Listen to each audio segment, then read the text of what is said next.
plug this in to demo how easy this is. Plug it in literally to a normal socket and just put it like that. There you go, a couple hours I'll be charged up. Works great. Hi, I'm Nola. I am 9 years old. I am a member of the Global Warming Express program at the Mountain Mahogany Community School. Last year, my friends and I spoke at many city council meetings to help bring about the plastic bag ban.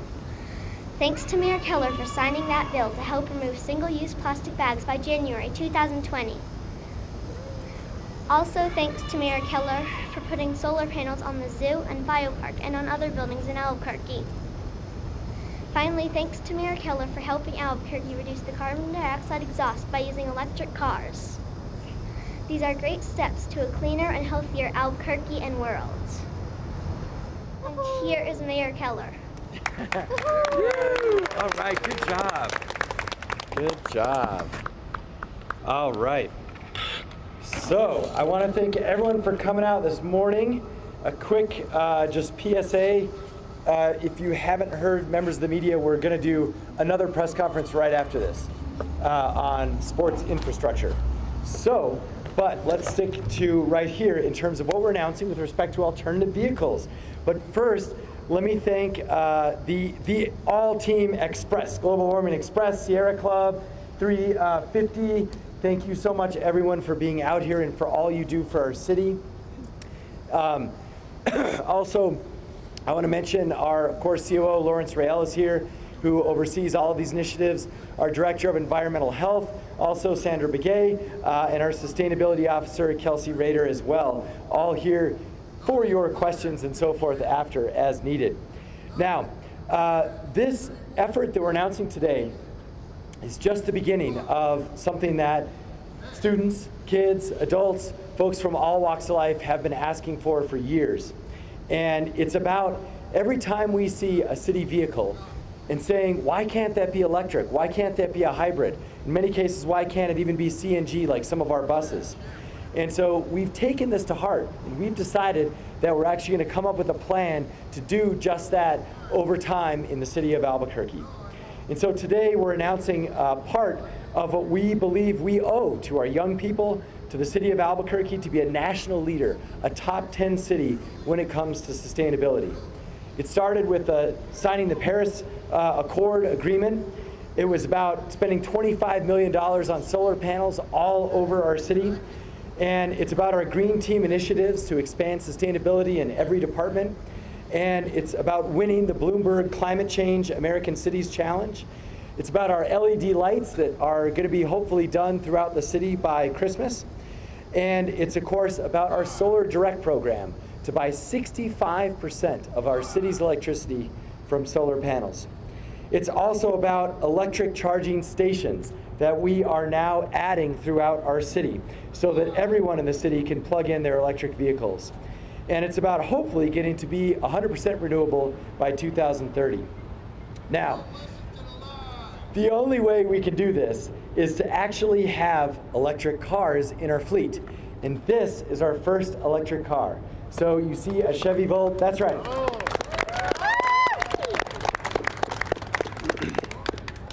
So we believe that about 60% of our fleet, and so you think of those cars that drive around town, you think of also, of course, buses and trash trucks. They're harder because they're heavier. They're harder to do electric. We're going to work on a plan for that, but we're starting where it's easy, feasible, and doable, which is right here with our standard fleet vehicles. And so we're going to be adding these in over time, and we believe, of course, there's a real return on investment for this effort. Obviously, we don't pay gas. There's much less maintenance, and perhaps most importantly, there's less ozone for our kids, and even when it comes to the sort of heat challenges we're having in our city right now. And so for us, the other takeaway is we solarize our electric grid. Vehicles can be replaced that are plugged in with power from the sun. So these two things go together, right? It's solar panels and electric vehicles, then we're cutting out fossil fuels. So we appreciate our partners in this, and it's also an effort we're doing with P&M to help install these charging stations throughout our city. So our target is 60% of the fleet replacement, and we're starting out with 50 vehicles by 2020. 50 vehicles by 2020. And that's interesting because I was supposed to say that. So let me just repeat that. 50 vehicles by 2020 is what we're announcing today. And so we're getting started with this one right here. I'm not sure I actually see that here, so I'm glad I got the team behind me. So where they're going to be located is very interesting, and there's all sorts of considerations that go into those locations. I think we have some tentative ones. Kelsey, Sustainability Officer. If you have a good answer. All right, great. So we're currently looking at a couple different locations. We're prioritizing having charging stations that'll be available for charging for fleet vehicles and the public as well, similar to how we do with our conventional vehicles and have credit cards that will build as separate accounts.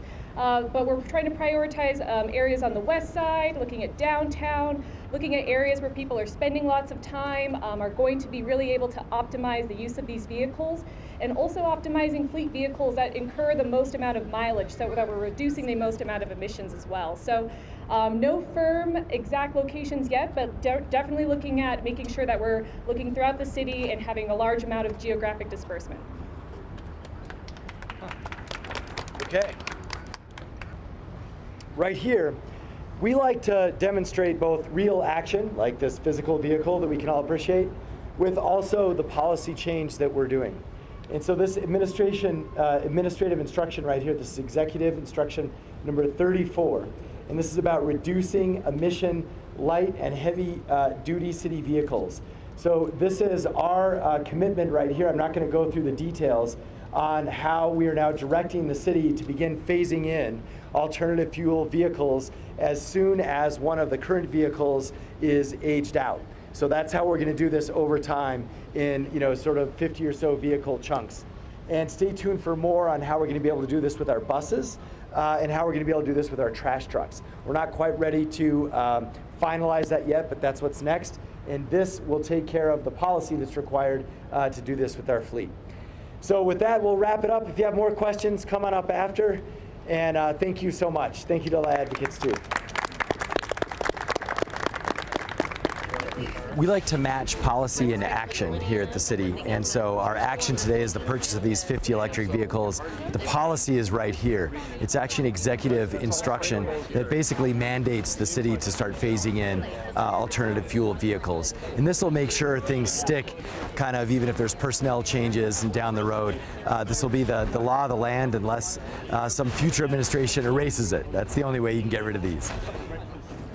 Now that's a signature. That's a double. All right, who's up next? You can write.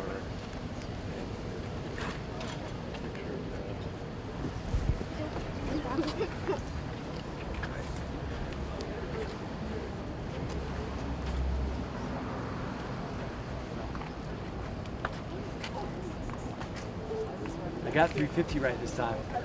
I wasn't there for it. Did you guys get a pen? No, I got one. No, I didn't. I didn't. Okay, so if you didn't get a pen, then you can get one today. These are the signing pens when you sign legislation. But if you already got one, then you just get one. I think I got one, yeah. But if you didn't, so I think maybe, so there's one for you. Did you get one of these? Sandra, we should get your signature at least before you leave. And Actually, your batteries though. Kelsey, you got to sign on. An actual policy changes here. Can I have one? Yes, please. So what you're trading off. Maybe I'll ask you if you have a second. Sure. What difference for you?